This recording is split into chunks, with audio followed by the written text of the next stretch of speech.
प्रधानमंत्री नरेंद्र मोदी ने की मन की बात, सीएम धामी ने भी सुनी मन की बात। सशक्त भारत पुस्तक का भी किया विमोचन।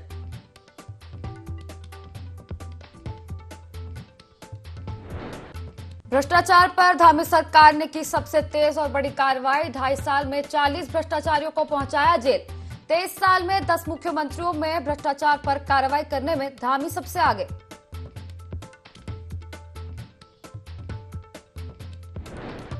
नए साल के जश्न को लेकर औली, मसूरी और नैनीताल तैयार।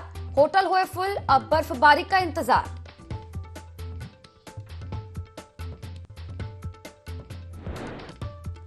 नए साल के जश्न को लेकर प्रशासन अलर्ट। 6 जोन और 11 सेक्टर बनाए। 19 जगहों पर लगाए गए चेकिंग बैरियर।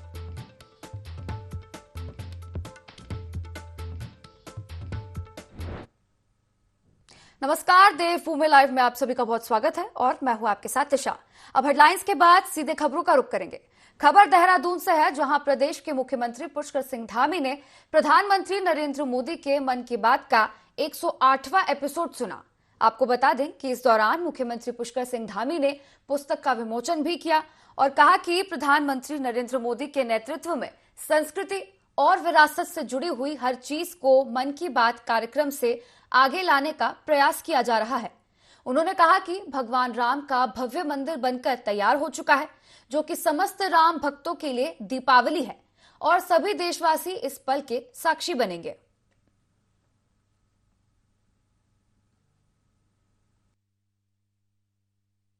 निश्चित रूप से अपनी कला, अपनी संस्कृति, अपनी विरासत, उस पर हमें गर्व है और हमारी आने वाली पीढ़ियां भी उस विरासत को आगे लेकर पीढ़ी दर पीढ़ी आगे बढ़ाने का काम करें। और आदरणीय प्रधानमंत्री जी के नेतृत्व में आज वो हर चीज़ जो हमारे संस्कृति से जुड़ी हुई है, हमारी विरासत से जुड़ी हुई है, उन सबको मन की बातों के माध्यम से भी आगे लाने का प्रयास हुआ है, उनके कार्यक्रमों में भी लाने का हुआ है।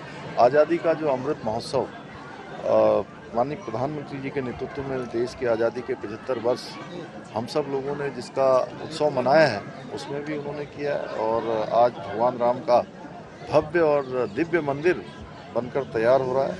ये संपूर्ण देशवासियों के लिए, समस्त राम भक्तों के लिए, राष्ट्र भक्तों के लिए। उत्तराखंड में चल रहे कई महत्वपूर्ण बिंदुओं को लेकर कैबिनेट मंत्री प्रेमचंद अग्रवाल ने बयान दिया है। उन्होंने संवाददाता विनय सूद से खास बातचीत में क्या कहा, आइए आपको सुनवाते हैं। आज हमारे साथ हैं कैबिनेट मंत्री प्रेमचंद अग्रवाल जी, इनसे बात करेंगे। सर, सबसे पहले तो आपका बहुत बहुत धन्यवाद है इंडी 24 को जो है अपनी टीम से समय दिया है।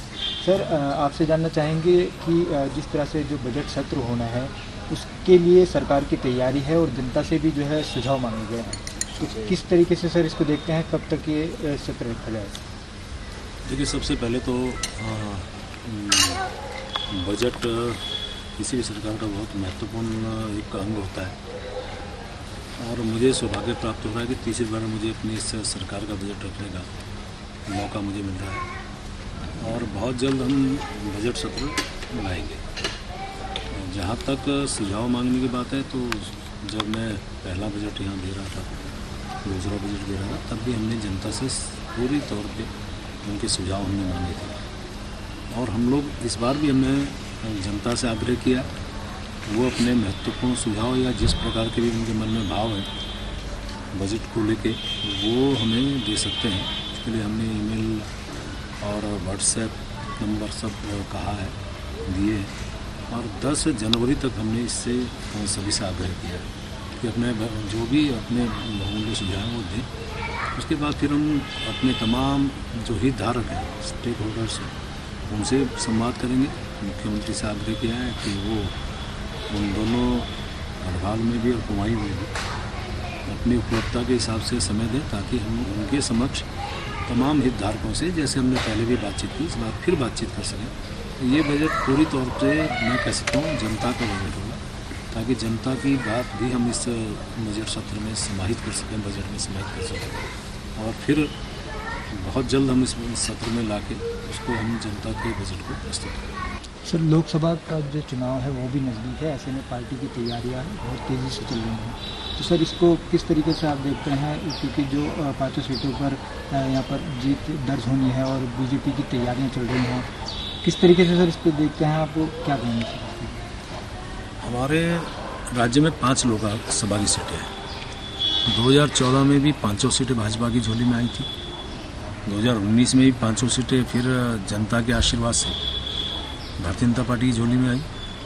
और 2024 में जो चुनाव होना है, देखिए इस 10 साल के कार्यकाल में माननीय मोदी जी ने पूरे देश के लिए, देशवासियों के लिए बहुत काम किए, खासकर गरीब और गरीब के कल्याण के लिए।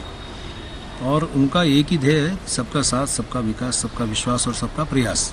ऐसे में मैं कह सकता हूं कि पूरी तरह से 2024 में फिर भारतीय जनता पार्टी के झोली में 500 सीटें आएंगी। और मैं तो एक बात और बढ़ के कह रहा हूं कि और बड़े मार्जिन के साथ इस बार हमारे यानी भारतीय जनता पार्टी झोली में 500 सीटें आएंगी। और निश्चित रूप से जनता आज पूरी तरह से माननीय मोदी जी पे विश्वास कर रही है और हमारी पार्टी पे विश्वास कर रही है। ये थे हमारे साथ कैबिनेट मंत्री प्रेमचंद अग्रवाल जी, जिन्होंने कई उत्तराखंड के जो महत्वपूर्ण मुद्दे हैं उनको लेकर IND24 से चर्चा की है। देहरादून से IND24 के लिए विनय सूद। उत्तराखंड में मजबूत भू कानून और मूल निवास 1950 लागू करने की मांग को लेकर राष्ट्रवादी रीजनल पार्टी के जिलाध्यक्ष संजय डोभाल के नेतृत्व में कार्यकर्ताओं ने डोईवाला तहसील प्रशासन के माध्यम से मुख्यमंत्री को ज्ञापन भेजते हुए कहा कि हिमाचल प्रदेश की तर्ज पर उत्तराखंड में भी मजबूत भू कानून लागू होना चाहिए, जिससे उत्तराखंड के स्थानीय लोग अपने जल, जमीन और जंगल को बचा सके। बाहरी प्रदेश के राज्यों से आने वाले लोग उत्तराखंड में जमीनों को खरीदकर फुर्द-बुर्द कर रहे हैं और उत्तराखंड के स्थानीय लोग उनके यहां पर ही दिहाड़ी मजदूरी करने को मजबूर हैं।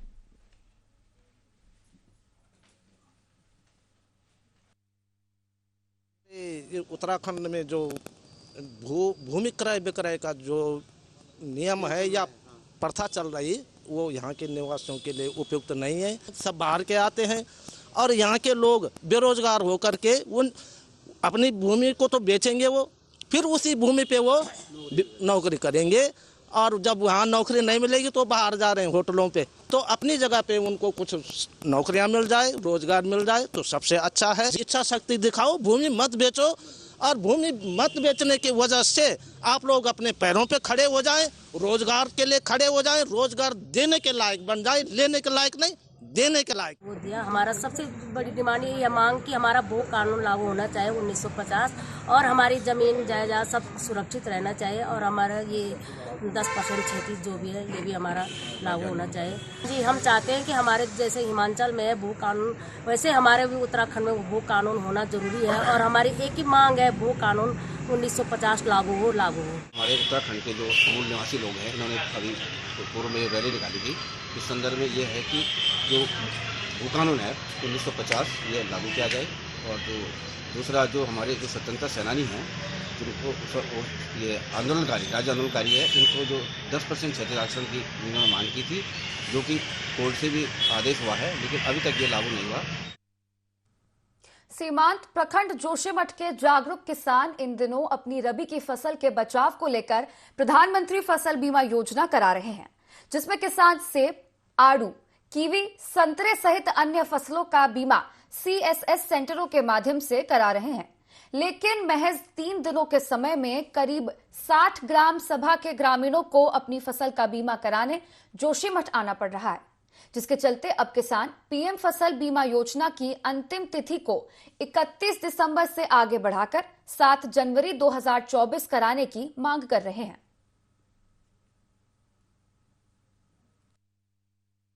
और प्रशासन से ये अवगत कराना चाहूँगा, जिस प्रकार से खतौनी में देरी तो लग रही है, मगर समय में कार्य हो रहा है, परंतु समय बहुत कम है।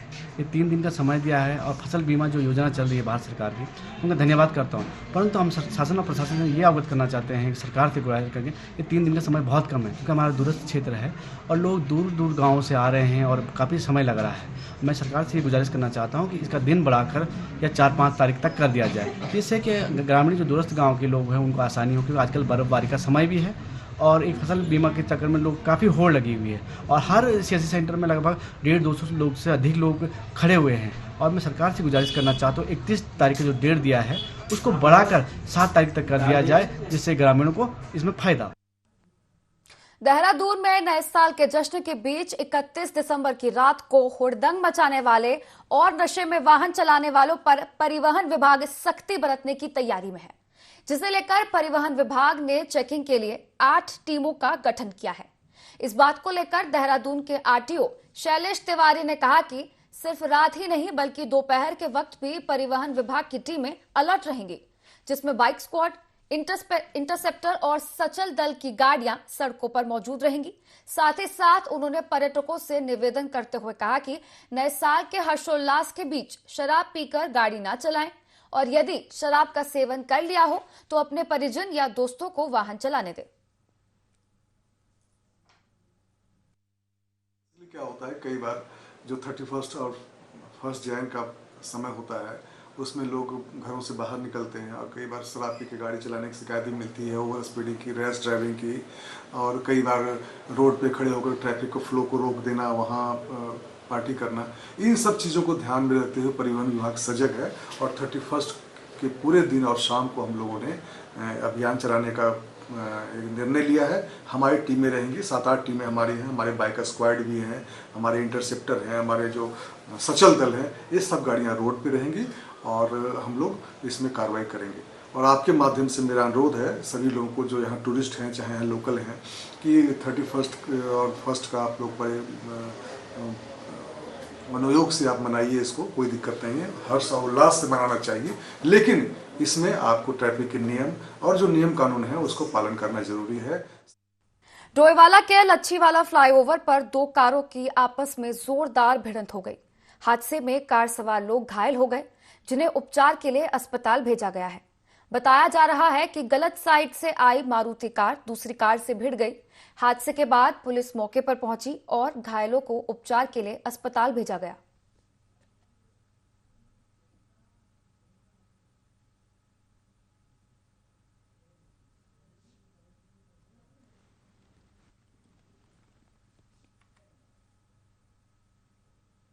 लक्सर में प्रशासन ने अवैध खनन पर बड़ी कार्रवाई करते हुए 18 लाख से अधिक का जुर्माना लगाया।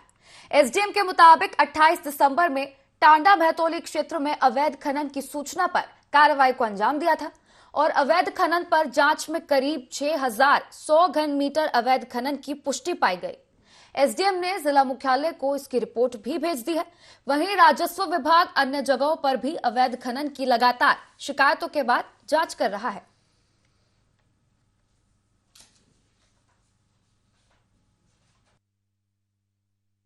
लगातार हमारे यहाँ से अवैध खनन की कार्रवाई होती रहती है और फिलहाल हमने आज की कार्रवाई तो नहीं है, परसों की कार्रवाई है और हमने चूँकि अवैध खनन की शिकायत मिल रही थी, मिट्टी खोदने की शिकायत मिल रही थी, तो हमने मौके पर टीम भेजी थी और टीम के द्वारा पेमाइश की गई जिसमें करीब 6100 घन मीटर के आसपास अवैध खनन पाया गया है। तो उस पर हमने 18,78,000 के आसपास हमने जुर्माना निर्धारित किया है और जिला कार्यालय में हमने रिपोर्ट प्रेषित कर दी है। देश के तमाम हिस्सों समेत सीमांत जनपद उत्तरकाशी में भी लोग शिक्षा और रोजगार के अभाव में हैं। लगभग सभी गांव खाली कर रहे हैं और कई घर ऐसे हैं जिनमें तीज त्योहारों पर भी दीपक जलाने वाला कोई नहीं है। और इस समय पहाड़ों के लगभग हर गांव की यही कहानी है और यहाँ के लोग शिक्षा और रोजगार को लेकर पलायन कर रहे हैं। साथ ही हर दिन गांव खाली हो रहे हैं।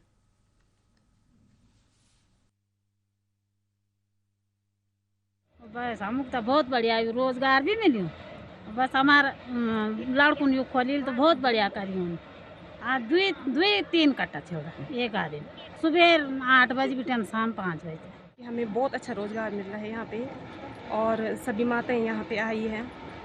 बाहर से जो हमारे गांव की परिस्थिति है वो लोग बाहर जा रखे हैं, जो लोग उनको भी यहाँ पे रोजगार मिल रहा है और बहुत अच्छा रोजगार चल रहा है। एक दिन सुबह 9 बजे हम यहाँ पे टच होते हैं और 1-1:30 बजे हम खाना खाने घर जाते हैं और ठीक है, हमारे सब यहाँ पे ठीक चल रहा है। यहाँ पे लेडीज़ का रोजगार कि जैसे गांव में क्या होता है कि काफ़ी तरह के फ्रूट्स वगैरह मिलते हैं, फल सब्जियां मिलती हैं, तो गांव वालों को हम लोगों का मतलब उद्देश्य ये है कि वो किस तरह से उन सब्जियों का फलों का इस्तेमाल कर सकते हैं। ख़राब होने से अच्छा है या आप मंडी में बाज़ार में कम दामों में बेचने से अच्छा ये है कि आप खुद का कुछ रोज़गार करके और उससे कुछ नई चीज़ें बना के प्रचलित है काफ़ी मार्मलेड जिसे कहते हैं, जैम की तरह होता है, मार्मलेड उसे कहते हैं, तो उसे बना के आप मार्केट में बेच लीजिए अपना ना।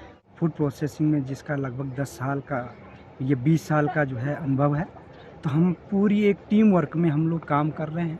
हमारी कंपनी का नाम उद्गम है और ब्रांड नेम बिलानो है।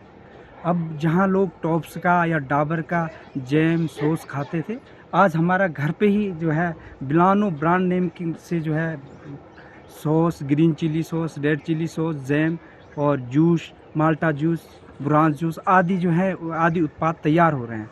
तो अब मुझे लग रहा है कि जो शुद्ध जैविक हमारे घर पे बन रहा है, तो हम लोग क्यों ना, सभी लोगों से निवेदन करूंगा कि क्यों ना आप बिलानो खरीदें और बिलानो को खाएं। ये जो हमने यहाँ पर प्लांट स्थापित किया है, फूड प्रोसेसिंग प्लांट स्थापित किया है, इसका नाम उद्गम है, उत्तराखंड देवभूमि ग्रोवर्स एंड मैन्युफैक्चरर, और इसका जो ब्रांड नेम है इसका नाम बिलानो है। बिलानो भी नाम एक भावनात्मक तरीके से निकला है, जिसमें हमारी माता पिता और हमारे गांव का जो नाम है उसमें संयोजित है।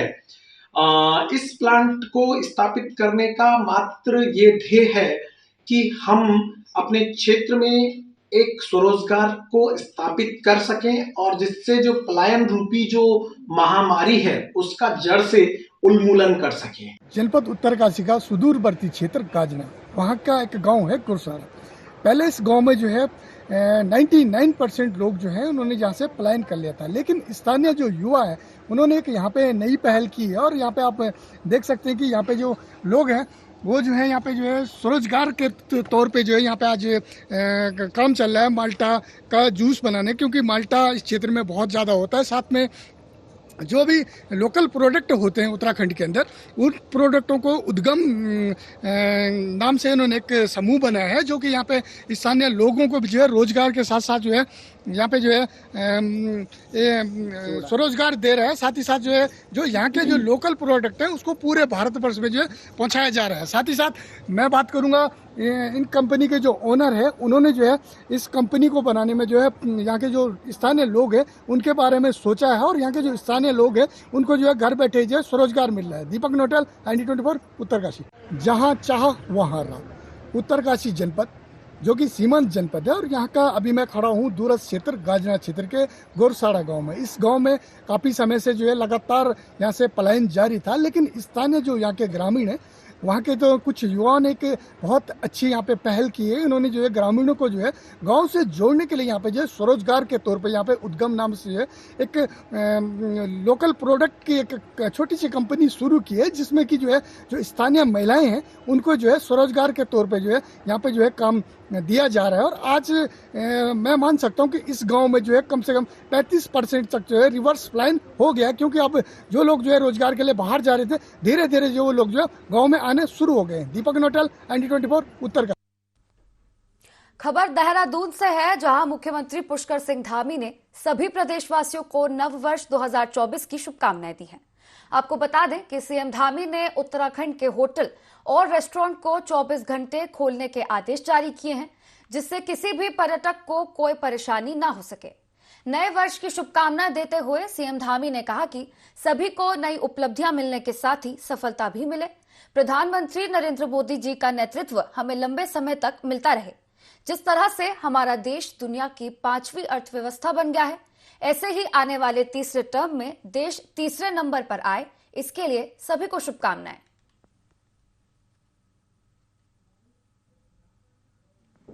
शुभकामनाएं देता हूं और देशवासियों के लिए नया वर्ष उपलब्धि भरा हो, नई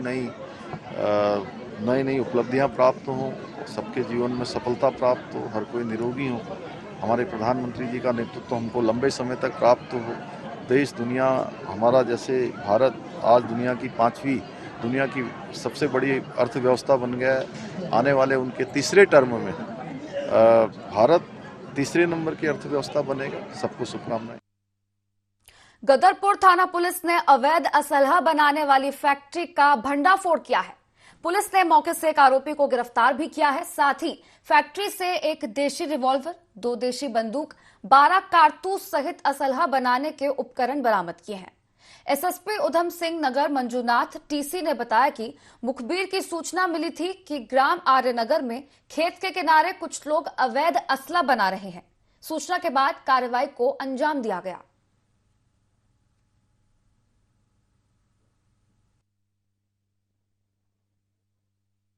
गदरपुर थाना पुलिस को बेहतरीन सफलता मिली है। हमारे को इस साल का सबसे हाईएस्ट वेपन्स रिकवरी हुआ है और गदरपुर थाना पुलिस द्वारा इनपुट पर काम करते हुए ग्राम आर्यनगर में खेत के किनारे में घनी जंगलों में अवैध असला बनाने का एक बहुत बड़ी फैक्ट्री उजागर किया गया है और बहुत बड़ी फैक्ट्री को भांडाफोड़ करते हुए फैक्ट्री को बरामद किया गया है। उसमें विभिन्न प्रकार के असले जिसमें 11 तमंचे, विभिन्न बोर के 11 तमंचे जो चलती हालत में हैं और 12 आदत कारतूस, बहुत सारे आपका बैरल्स जिसको नाल बोलते हैं, हथियार का और अवैध असला का पार्ट्स होता है जैसे बट हो गया, ट्रिगर हो गया, उन सब की पार्ट्स हो गए और दुनिया भर के इक्विपमेंट है जो असला बनाने का। ये सभी बहुत बड़ा अवैध असला का जखीरा, अवैध असला का फैक्ट्री बरामद हुआ है। कुल मिला के 3 लोग इसका संचालन कर देते हैं, 2 लोग मौके से फरार हो गए। कोतवाली रुड़की में एसएसपी प्रमेंद्र डोभाल ने एटीएम लूट कांड का खुलासा किया है। एसएसपी डोभाल ने बताया कि घटना के खुलासे के लिए 4 टीमें अलग अलग राज्यों में रवाना की गई थी और करीब 800 सीसीटीवी फुटेज खंगाले गए, जिसके बाद मुख्य आरोपी को गिरफ्तार किया है, जबकि 4 अन्य आरोपी अभी भी फरार हैं।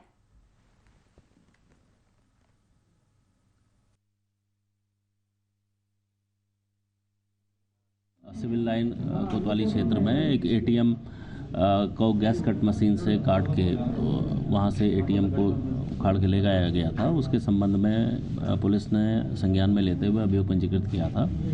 उसमें हम लोग लगातार लगे थे, हमारी सीआई यूनिट और हमारी जो यहाँ का लोकल थाना पुलिस है वो लगातार इनके पीछे काफ़ी समय से लगे थे। अभी कल ये हमें सफलता मिली, 2 लोग इसमें पकड़े गए हैं। तो उस घटना में प्रयुक्त जो गाड़ी है वो पकड़ में हमारे पास आई है और जो गैस कटर है जो इनके द्वारा जो भी इसमें इक्विपमेंट यूज़ किया गया था वो हमने इसमें बरामद किए हैं। साथ में 50,000 रुपये कैश और करीब 2 आईफोन जिनकी कीमत करीब 1,30,000 से ऊपर है, वो हम लोगों ने बरामद किए हैं।